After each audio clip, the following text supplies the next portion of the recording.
नमस्कार, मैं हूं राजेंद्र देव और आप देख रहे हैं प्रदेश अपडेट। इस बुलेटिन में सबसे पहले बात प्रधानमंत्री मोदी के पूर्वांचल दौरे की।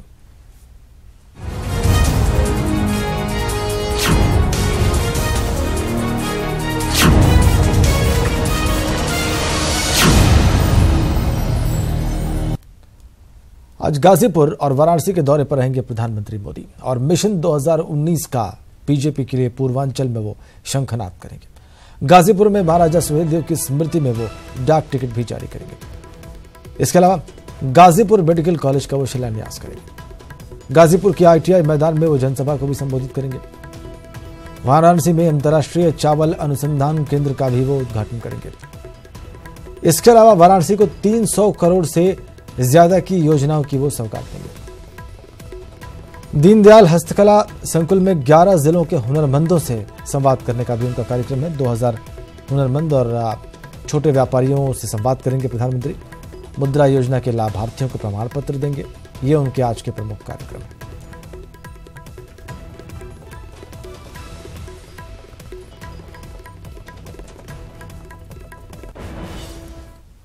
पीएम पहले गाजीपुर जाएंगे। पीएम के इस दौरे को लेकर गाजीपुर में सुरक्षा के कड़े प्रबंध किए गए हैं। 10 कंपनियां पैरा मिलिट्री फोर्स के साथ पुलिस के 8 SP, 16 ASP और 30 CO रैंक के अधिकारियों के अलावा पुलिस और PSC साथ साथ होमगार्ड के जवान भी उनकी सुरक्षा में तैनात रखे गए। प्रधानमंत्री मोदी हेलीकॉप्टर के जरिए दोपहर 12:30 बजे कार्यक्रम स्थल पहुंचेंगे और करीब सवा घंटे बाद दोपहर 1:45 बजे वाराणसी के लिए रवाना हो जाएंगे।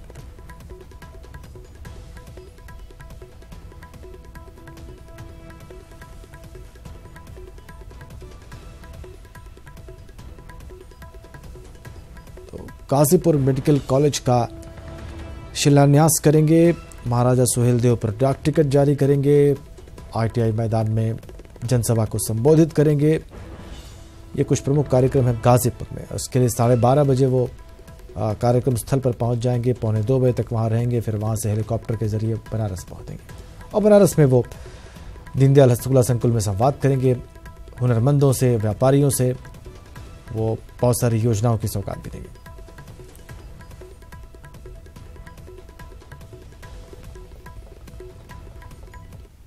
की कार्यक्रम RTI मैदान में होने वाला है। इसको लेके बाहरी जनपदों से हमें पर्याप्त संख्या में सुरक्षा बल हमें मिला हुआ है और साथ साथ हमारे जो मुख्य विभाग है जैसे PWD है उनके द्वारा और पोस्टल डिपार्टमेंट द्वारा मंच स्थल और सभा स्थल में लगभग तैयारियां पूर्ण कर चुके हैं। हमारे स्तर से जो लोग इस जनपद से और अन्य जनपदों से आएंगे उनके लिए पर्याप्त पार्किंग का सुविधा दिए हैं और ITI मैदान में, बड़ी बाग में, पॉलिटेक्निक में, लंका मैदान में, लॉर्ड कॉर्नवालिस की मकबरा है उसके बगल में, काफ़ी शाहजहानंद में काफ़ी पार्किंग का व्यवस्था दिए हैं। PM का कार्यक्रम होना है। कार्यक्रम के तहत प्रधानमंत्री नरेंद्र मोदी महाराजा सुहेलदेव की स्मृति में डाक टिकट जारी करेंगे। साथ ही गाजीपुर मेडिकल कॉलेज का भी PM शिलान्यास करेंगे। इसी RTI मैदान में PM की एक जनसभा होनी है। जनसभा के जरिए लोकसभा चुनावों के मद्देनजर पूर्वांचल में बीजेपी चुनावी शंखनाद भी करेगी। मनीष मिश्रा, न्यूज़ 18 गाजीपुर। प्रधानमंत्री मोदी आज वाराणसी के भी दौरे पर जाएंगे और इस दौरान वो दीनदयाल हस्तकला संकुल में 2000 हुनरमंदों से संवाद करेंगे। प्रधानमंत्री मोदी का ये 16वां वाराणसी दौरा है जो कि उनका संसदीय क्षेत्र भी है। इसको लेकर वहां पर खास तैयारियां की गई। जो प्रमुख चीजें आज वो वाराणसी काशीवासियों को देने वाले हैं वो हम आपको दिखा रहे हैं। अंतर्राष्ट्रीय चावल अनुसंधान केंद्र का वो आज उद्घाटन करेंगे। इसके अलावा बहुत सारी योजनाओं का लोकार्पण करेंगे। वो उसकी डिटेल्स आपकी स्क्रीन पर हैं। लहरतारा से अकेलवा मार्ग पर 2 करोड़ 45 लाख रुपए खर्च होंगे। इसका भी लोकार्पण करने वाले हैं वो। इसके अलावा 2 करोड़ 31 लाख रुपए कुवार से रामपुर मार्ग पर खर्च हुए हैं। इसका भी लोकार्पण होगा। डुबकिया से जयरामपुर के रास्ते पर 2 करोड़ 25 लाख रुपए खर्च किए हैं। इसका भी लोकार्पण होगा। वाराणसी आजमगढ़ मार्ग पर 2 करोड़ 58 लाख रुपए की लागत आई है। इसका भी लोकार्पण होने वाला है आज। सोनारपुरा से भेलुपुर मार्ग पर 16 लाख रुपए की लागत आई है। इसका भी लोकार्पण।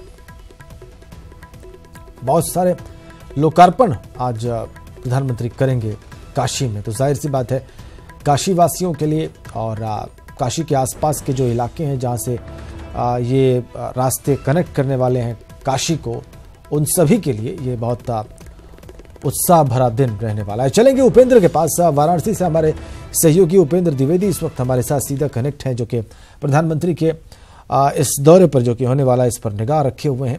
उपेंद्र, अभी मैं सिलसिलेवार बता रहा था दर्शकों को कि जो तमाम मार्ग हैं जिनका लोकार्पण आज प्रधानमंत्री करने वाले हैं उस पर कितना खर्च आया है। तो जाहिर सी बात है चूंकि आज ये जनता को समर्पित हो जाएंगे, जनता के लिए इस्तेमाल होने के लिए फ्री हो जाएंगे, तो लोग बहुत उत्साहित होंगे वहां पर। हाँ बिल्कुल, देखिए लोग उत्साहित हैं और लाजमी तौर पर जिस तरीके से 2019 के आगाज का नए साल का जश्न है, उससे पहले प्रधानमंत्री अपनी काशी को, क्योंकि जब भी वो आते हैं तो वो उन्होंने अपनी जो पुस्तक भी लिखी हुई वहाँ पर भी उन्होंने अपनी काशी का जो है जिक्र किया है। तो ऐसे समय हम इस वक्त खड़े हैं, हालांकि इस पूरे कार्यक्रम में जहां पर ये कार्यक्रम होना है दीनदयाल हस्तकला संकुल में, वहां पर जो है मीडिया को वहां पर एंट्री नहीं है, क्योंकि वो पूरा कार्यक्रम कवर्ड उसमें है। तो हम उसके जस्ट पहले खड़े हैं, आप देख सकते हैं कि यहीं से आगे से कुछ देर के वहां ट्रैफिक रुकाया जा रहा है और लोग हैं यहाँ पर हमारे साथ बड़ी संख्या में। हम उनसे बात करते हैं, सबसे पहले धर्मेंद्र जी से बात करते हैं जो नेता भी हैं और वरिष्ठ पत्रकार भी रहे हैं। धर्मेंद्र जी, कितना अहम मानते हैं, अगर आंकड़ों में हम गिने 278 करोड़ रुपए हैं, ये आंकड़ों से इतर की कोई बात है जिसको इस पूरे विकास के प्रोजेक्ट में समझा जाए? देखिए 278 करोड़ 2078 करोड़ का कोई मायने नहीं होता। मायने ये कि प्रधानमंत्री आदरणीय नरेंद्र मोदी जी इस काशी के सांसद हैं, पूरे पूर्वांचल में पिछड़ापन रहा है। आज वो गाजीपुर जहाँ राजा सुहेल देव जी पर वो डाक टिकट जारी करेंगे, एक संदेश है कि हम भारतवासी जो 125 करोड़ लोगों की क्षमता है, उनके बूते हम कैसे एक मजबूत राष्ट्र बना सकते हैं, एक उन्नतशील राष्ट्र बना सकते हैं। तो विकास और समझ चुकी, आपने खेती पर बहुत काम किया, किसानों पर आप लगातार लेखन भी करते रहे। चावल अनुसंधान केंद्र को आप किस रूप में देख रहे हैं, ये जो अंतर्राष्ट्रीय चावल अनुसंधान? देखिए, ये फिलीपींस के पहली बार भारत में अनुसंधान केंद्र रिसर्च सेंटर खुल रहा है, जहां से किसानों को उन्नतशील प्रजाति और बहुत सारी धान की प्रजातियां हैं जिसमें पोषक तत्वों की कमी है। बहुत सारे शुगर के पेशेंट हो रहे हैं, हार्ट के पेशेंट हो रहे हैं, चावल छोड़ रहे हैं।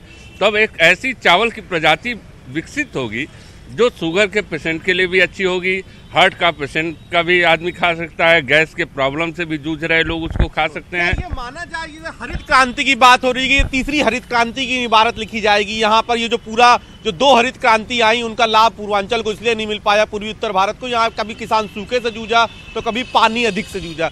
तो क्या लगता है कि ये तीसरी हरित क्रांति आज से इसकी इबारत लिखी जाएगी? देखिए, इसी काशी के लाल श्रद्धेय लाल बहादुर शास्त्री जी ने नारा दिया था, जय जवान जय किसान का। आदरणीय मोदी जी उसी रास्ते पर चले हैं और जय जवान, जब तक इस देश का किसान समृद्ध नहीं होगा, देश का किसान आत्मनिर्भर नहीं होगा, उसकी आय क्षमता नहीं बढ़ेगी, तब तक देश विकास नहीं करेगा। तो हमको 2 मोर्चे पर लड़ना है। इस देश को जब तक मजबूत होगा तभी, जब किसान मजबूत होगा और सेना, हमारे फौजी भाई जब सीमा पर खड़े रहेंगे, वो किसान के ही बेटा हैं। आप 90% जाएंगे तो वो किसानों की, इसी गहमर, गाजीपुर का गहमर इलाका है, यहाँ का घर घर का आदमी वहाँ पे गाजीपुर, बनारस, जौनपुर, चंदौली, मिर्जापुर, सोनभद्र, तमाम सेना में, सीआरपीएफ में, पैरामिलिट्री में, जहाँ भी जाएंगे आप, यहाँ किसान का बेटा ही वो सीमा की सुरक्षा कर रहा है। तो जय जवान जय किसान का नारा जब चरितार्थ हो जाएगा तो देश में हम मजबूत होंगे और फिर कोई भी जो हमारा दुश्मन देश है हमारी ओर आंख उठा के नहीं ताक सकता।